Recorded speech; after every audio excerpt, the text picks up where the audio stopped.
Hey everyone! So this time I'm going to take you through the proof of the cosine law. And for this one I have laid it out in several steps, so if you'd like to try it on your own first and see if you can prove it yourself, that would be a great learning experience, and with the steps already there, you might be able to work your way through it. Now suppose you've already done that, I'm going to take you through the proof so you can have a complete proof in your notes.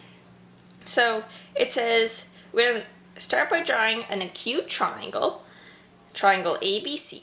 So here, this might look like an isosceles triangle. It's not. I would say this side is much longer than this side, so it's not that this is only true for isosceles triangles. I'm going to label it A, B, and C.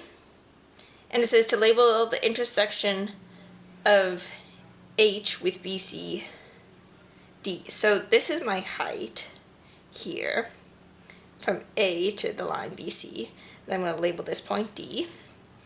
And then just following part C, it says let X represent the line segment BD, so that's here, and Y represent the line segment DC, which is right here. So that is the triangle we have. Now, part 2 says, write two different expressions for the heights using the Pythagorean theorem. So this is similar to what we did with the sine law, where we had to come up with two equivalent expressions for the height. But this is telling us to use the Pythagorean theorem. So we're not going to use a sine ratio, which we did in the last one, or as you might think, we should be using a cosine ratio. But we're not doing that. So instead, by the Pythagorean theorem, we know a squared plus b squared is equal to c squared if c squared is our hypotenuse. We have this right triangle, so we don't necessarily have a squared plus b squared is equal to c squared with those exact variables. Let me just label that this is side C, this is side B, and then this side here will be side A. Okay, so if I look at this triangle here first, I'll even draw it down here just so you have it as a reference. We have C, X, and H. So, by the Pythagorean theorem, C squared, which is our hypotenuse in this case, is equal to H squared plus X squared. But it tells us to write it in terms of the height, so I'm just going to rearrange this. And there's one of our expressions. Okay, now let's look at this triangle here. We'll draw it down here for our notes. Label B, Y, and H. And this time we have H squared is equal to the hypotenuse B squared, minus Y squared. So now we have two expressions for the height. So moving on to step number 3, we are simply going to set these two expressions equal to each other because they're both equal to H squared. So C squared minus X squared is equal to B squared minus Y squared. And then solve for C squared, which means we simply have to add X squared to both sides. Okay. Now, if you were trying this proof on your own, maybe this is where you could have gotten stuck. It says rewrite the expression using only variables a, b, c, and y.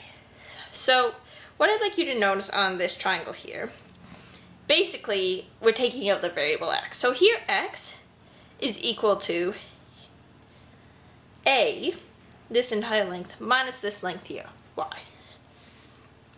So I will put, notice x is equal to a minus y. It's good to put what you're thinking so we can go back and look at the proof and be like, right, that's why I did that. So, if that's what x is equal to, that means x squared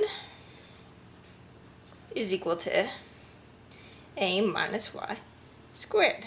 Now you can use FOIL to work through that, or you can just kind of do the shortcut, which we know we'll just have a to the power of 2 minus these two items multiplied together times 2,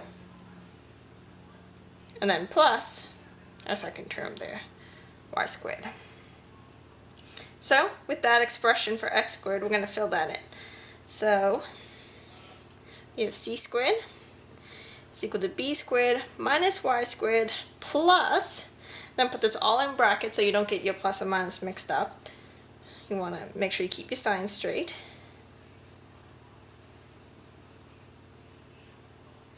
And before we go any further on to our next step, we'll notice that here we have a subtract y squared plus a positive y squared. So those will both, when we add them, we'll just get 0.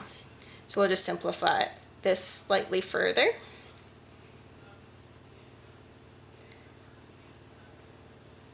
We dropped the brackets there because I multiplied positive times positive, positive, positive times a negative is a negative. Okay, we're on to the last step. We're very close now.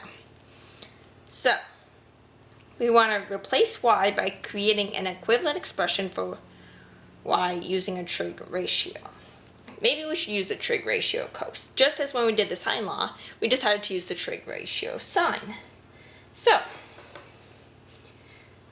let's look at cos c in our triangle up here. So cos c, the ratio is cos of your angle is adjacent over hypotenuse. So our adjacent here is y, and our hypotenuse is b.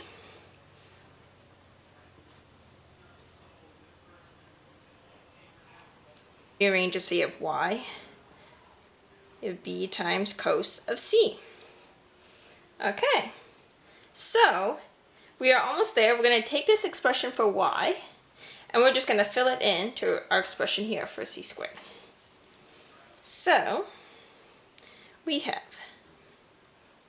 yeah, you can see that, c squared is equal to b squared plus a squared minus 2a, and then we're just going to plug in y. You might hear my dryer in the background there. Is b cos of c. Now, I'm going to just rearrange this a little bit to make it look more like you probably have in your notes. So it's c squared is equal to a squared plus b squared, so just writing the a squared first, minus 2a, and then I'm just going to take out these brackets here. B cos of c. And that, my friends, is the cosine law. So read through that if it didn't make sense to you. I will post the solutions as well just so you can read through my notes again. And yeah, that's the proof of the cosine law.